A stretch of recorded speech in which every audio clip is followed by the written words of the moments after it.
नमस्कार, मैं हूं आपके साथ आस्था कौशिक। क्या ब्लूटूथ नेक बैंड हो सकता है जानलेवा? लखनऊ की एक चौंकाने वाली घटना के बारे में आगे आपको बताएंगे। नमस्कार, मैं हूं आपके साथ में मनदीप। वायरल गर्ल मोनालिसा के नए वीडियो का सच क्या है, ये भी खबर आगे आपको बताएंगे।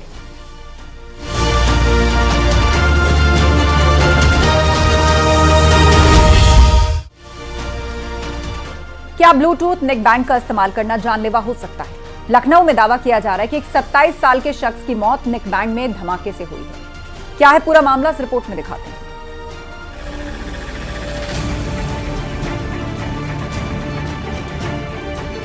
अक्सर लोग दौड़ते वक्त या जिम करने के दौरान ब्लूटूथ नेक बैंड का इस्तेमाल करते हैं। ये वायरलेस ईयरफोन अगर कान से हट भी जाएं तो जमीन पर नहीं गिरते हैं। लेकिन क्या यही ब्लूटूथ नेक बैंड आपके लिए हानिकारक भी हो सकता है? लखनऊ से बेहद ही चौंकाने वाली घटना सामने आई है। यहाँ इंदिरा नगर के सेक्टर 17 में रहने वाले आशीष जायसवाल की जान चली गई, जिसके पीछे की वजह इसी नेक बैंड को बताया जा रहा है। चर्चा ये भी है कि मंगलवार दिन में करीब 11:30 बजे आशीष अपनी छत पर मोबाइल पर किसी से बात कर रहा था।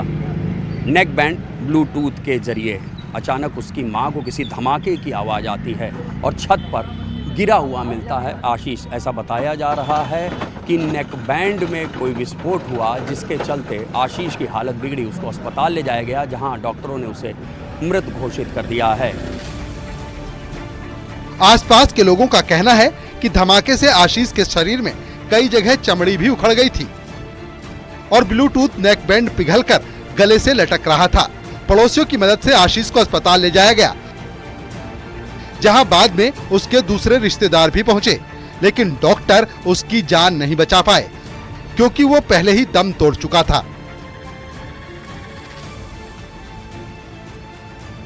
ये बेहद ही चौंकाने वाला मामला है, जिसमें नेक बैंड में धमाके से किसी की जान गई हो। घटना के वक्त असल में क्या हुआ था, ये आशीष का परिवार भी नहीं जानता, लेकिन धमाका जरूर सुना। उसकी संदिग्ध मौत का सच अभी सामने आना बाकी है। मौत की सही वजह का पता लगाने के लिए आशीष के शव का पोस्टमार्टम किया गया है। अब रिपोर्ट के बाद ही सच सामने आएगा। लखनऊ से न्यूज़ 18 के लिए ऋषभ मणि त्रिपाठी की रिपोर्ट।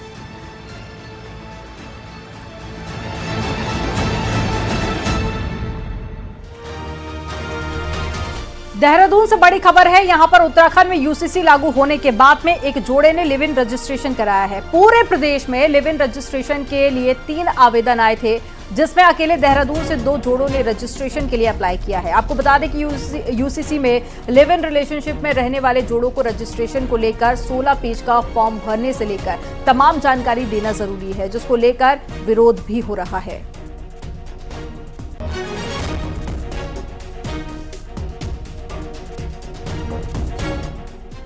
यूनिफॉर्म सिविल कोड में लिव इन रिलेशनशिप के मुद्दे पर सबसे ज्यादा कंफ्यूजन और सबसे ज्यादा विरोध के स्वर सुनाई दे रहे हैं। रजिस्ट्रेशन को लेकर 16 पेज का फॉर्म भरने से लेकर तमाम जानकारी देना युवाओं को गंवारा नहीं है।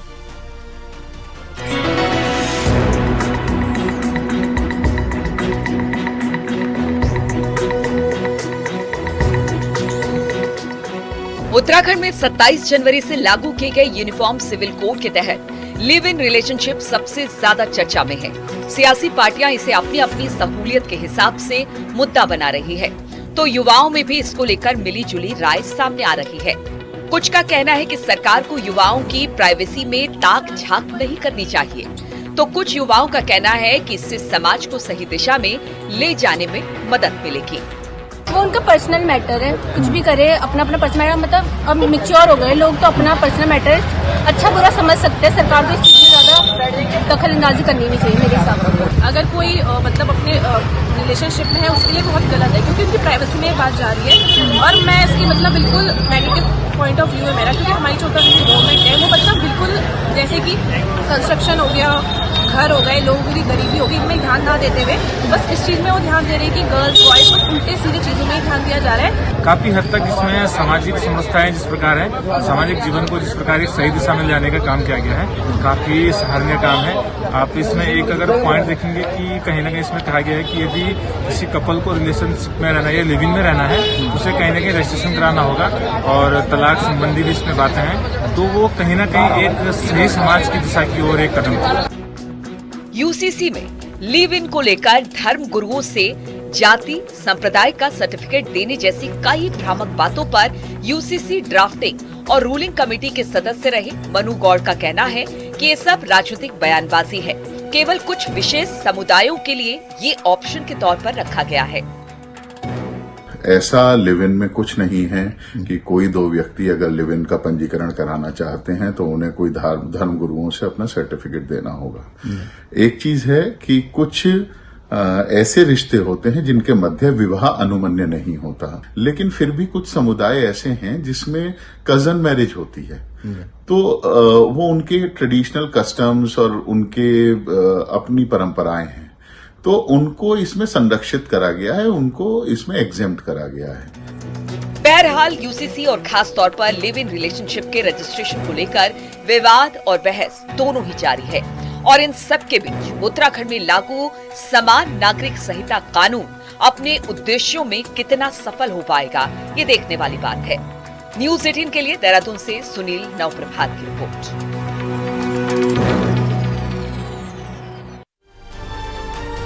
महाकुंभ में वायरल हुई नीली आंखों वाली मोनालिसा को फिल्म का ऑफर मिल चुका है। वहीं सोशल मीडिया पर उसके ग्लैमरस लुक वाले वीडियो भी काफी वायरल हो रहे हैं। आखिर क्या है इन वीडियो की सच्चाई, आपको रिपोर्ट में दिखाते हैं।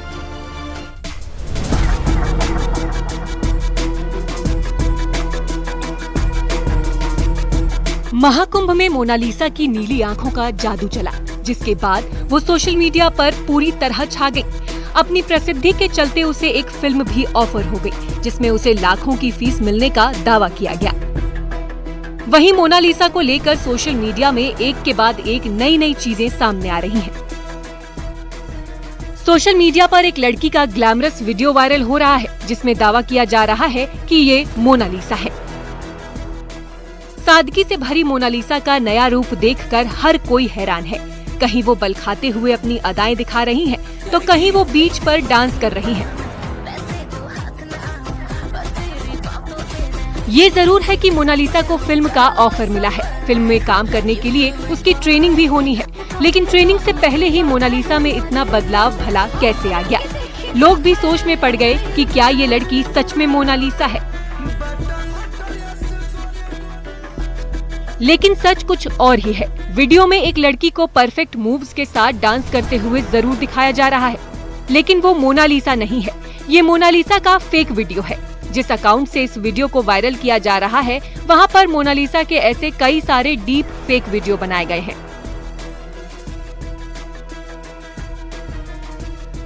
वहीं मोनालिसा का दुल्हन की ड्रेस में एक और वीडियो का दावा किया जा रहा है। पीच और पिंक कलर की साड़ी में वो काफी आकर्षक लग रही हैं। उसका लुक देखने लायक है। वहीं उसने हैवी ज्वेलरी भी कैरी की है। ऊपर वाले ग्लैमरस वीडियो की तरह ये भी फेक वीडियो बताया जा रहा है।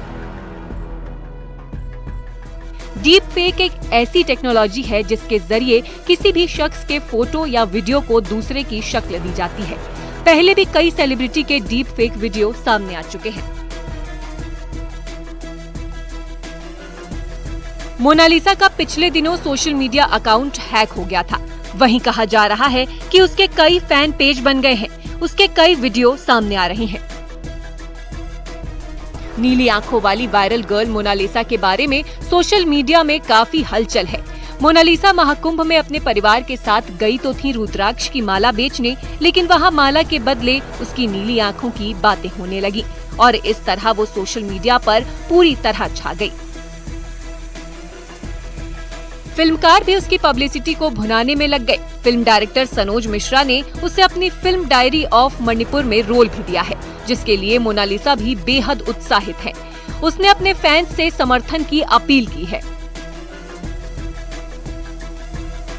मैं महाकुंभ मेले में माला रुद्राक्ष बेचने के लिए गई थी।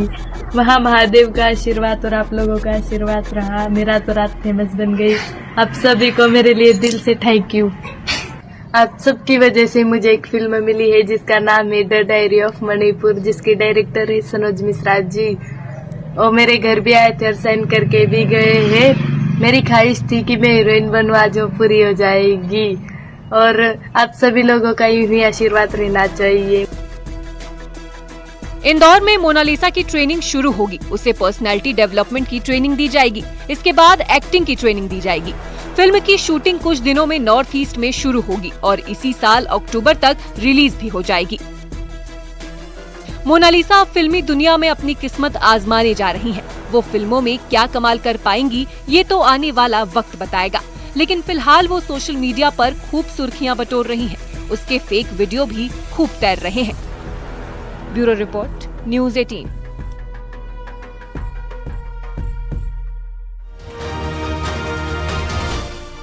आगरा से एक बेहद हैरान करने वाला मामला सामने आया है। यहाँ एक पति पत्नी में मामूली बात को लेकर ऐसा विवाद हुआ कि शादी मुश्किल में पड़ गई। पत्नी हाई हील्स की सैंडल दिलाने की जिद करती रही, लेकिन उसके पति ने नहीं दिलवाई। मामला परिवार परामर्श केंद्र पहुंचा। आपको इस रिपोर्ट में दिखाते हैं।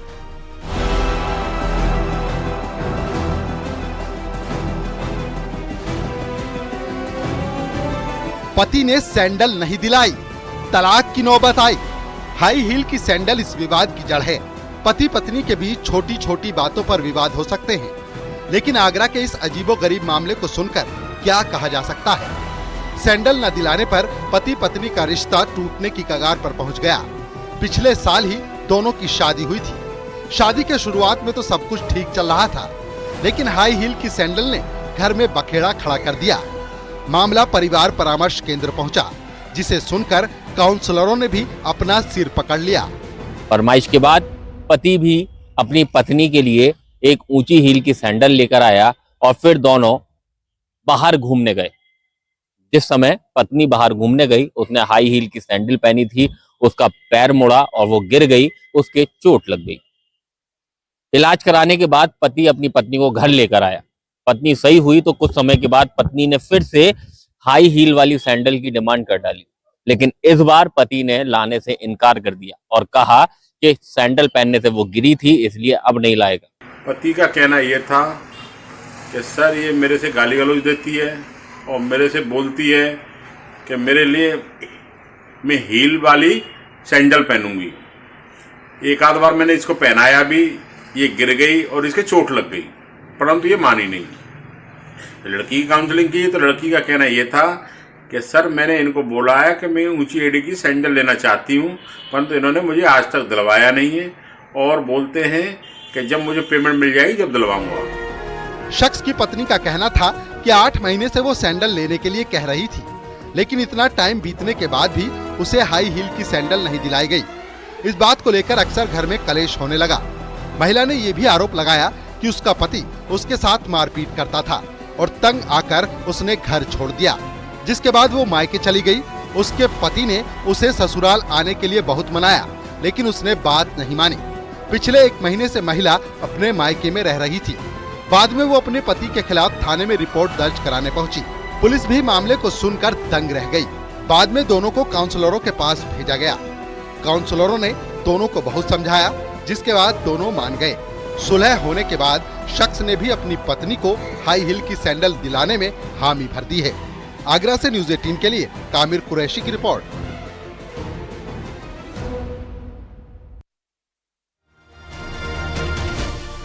कान्हा की नगरी मथुरा में बसंत की शुरुआत के साथ ही उत्सव शुरू हो चुका है। 40 दिन तक चलने वाली होली का लुत्फ उठाने के लिए देश ही नहीं बल्कि विदेशों से भी श्रद्धालु आ रहे हैं।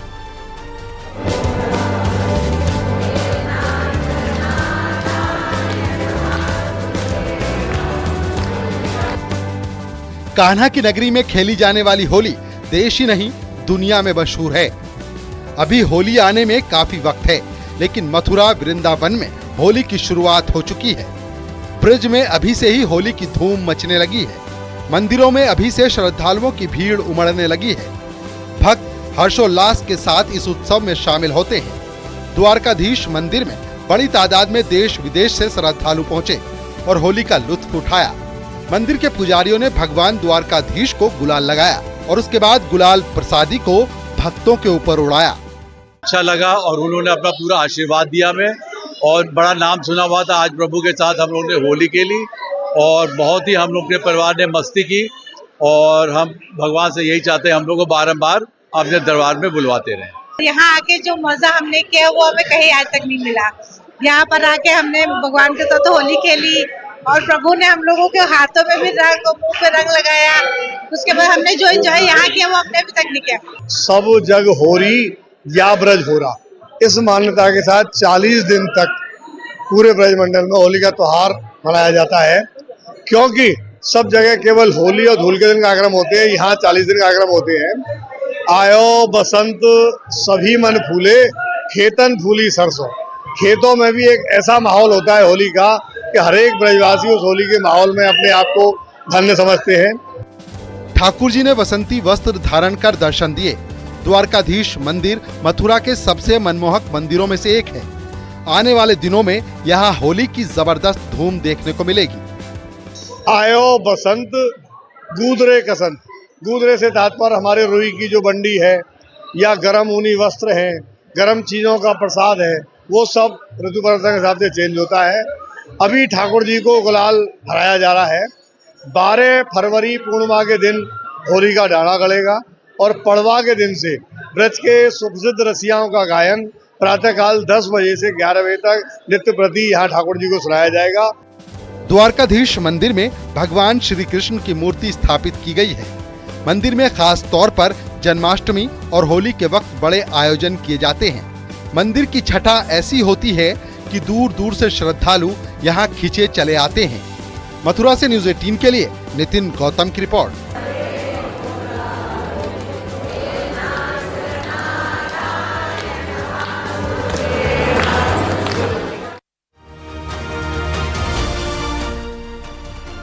हमीरपुर से एक अजीबोगरीब मामला सामने आया है। यहाँ एक लड़की के पेट से 2 किलो बाल निकले हैं। उसे बाल खाने की बीमारी थी। आपको एक रिपोर्ट दिखाते हैं। मेडिकल साइंस दिनों दिन तरक्की करते जा रहा है, जिसकी वजह से अलग अलग बीमारियों का इलाज करने में मदद मिल रही है। हमीरपुर से एक चौंकाने वाला मामला सामने आया। यहाँ 17 साल की लड़की को अक्सर पेट में दर्द और उल्टी होने की शिकायत रहती थी। पहले तो घर वाले समझ नहीं पाए कि आखिर ऐसा क्यों हो रहा है। उन्हें नहीं पता था कि उनकी बेटी 2 साल की उम्र से बाल खा रही थी और ये उसकी आदत में शुमार हो गया था। बचपन में कई बच्चों को मिट्टी खाने की भी लत लग जाती है। लड़की बार बार पेट दर्द की शिकायत करने लगी। बाद में उसे अस्पताल दिखाने ले जाया गया, जहां जांच के बाद पता चला कि उसके पेट में बालों का गुच्छा है। ये जानकर घर वाले भी दंग रह गए। बाद में उसे कानपुर में बड़े डॉक्टरों को दिखाया गया, लेकिन खर्चा ज्यादा आने की वजह से इलाज करा पाने में वे सक्षम नहीं थे। इसके बाद हमीरपुर के एक प्राइवेट क्लिनिक में उसका ऑपरेशन किया गया। ये इंडोस्कोपी करा के आया तो उसमें मुझे मिला है बाल इसके पेट में है, जिसको एक बीमारी बोलते हैं ट्राइकोविज़ाय। और इसमें होता क्या है कि बच्चा बाल खाता रहता है और वो जाके स्टमक, कहने का मतलब खाने की थैली और नली में, उसमें जाके फंस जाते हैं, इकट्ठा हो जाते हैं। तो इंडोस्कोपी में जब इनको फाइंडिंग मिल गई, मुझको पेशेंट मेरे पास आया तो काफ़ी माल नरिश, कहने का मतलब बहुत शरीर से कमज़ोर था, खून की काफ़ी कमी थी, तो इसको मैंने वर्कआउट किया। लड़की ट्राइकोविज़ाय नाम की बीमारी से पीड़ित थी। उसके पेट और नली से बालों का गुच्छा निकला जो करीब 2 किलो का था। लड़की के ऑपरेशन के बाद 5 दिन तक इलाज चला। अब उसे घर भेज दिया गया। डॉक्टर्स के मुताबिक लड़की अब स्वस्थ है। हमीरपुर से न्यूज़ 18 के लिए उमाशंकर मिश्रा की रिपोर्ट।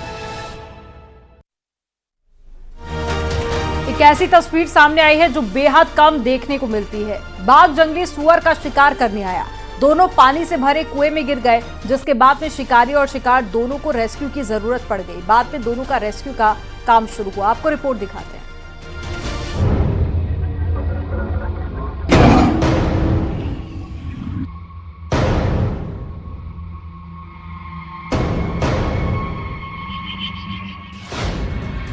ऐसा समा ना होगा। शिकारी के साथ जिंदगी की तलाश। टाइगर की दहाड़, मदद की दरकार। जंगली सुअर को भी आस। कुएं के अंदर शिकारी, शिकार का सरेंडर। तो इसी कुएं से इस कहानी को शुरू करते हैं। बहुत कम ही ऐसी तस्वीर नजर आती है। इस सीन को देखकर आपको मूवी लाइफ ऑफ पाई भी याद आ सकती है, क्योंकि यहाँ तो जिंदगी को बचाने की जंग चल रही है, लेकिन ये जंग उसके साथ लड़नी पड़ रही है जो शिकार करने को बेताब था, लेकिन अब सरेंडर की पोजीशन में है। सिवनी का कुरई सामान्य वन मंडल के पिपरिया हरदुली गांव। टाइगर शिकार की ओर लपका। इधर खुद की जान बचाने के लिए जंगली सुअर ने भी दौड़ लगाई, लेकिन जंगली सुअर के लिए तो एक तरफ कुआं। और यहाँ पर वक्त हो गया एक छोटे से ब्रेक का, जल्द लौटेंगे।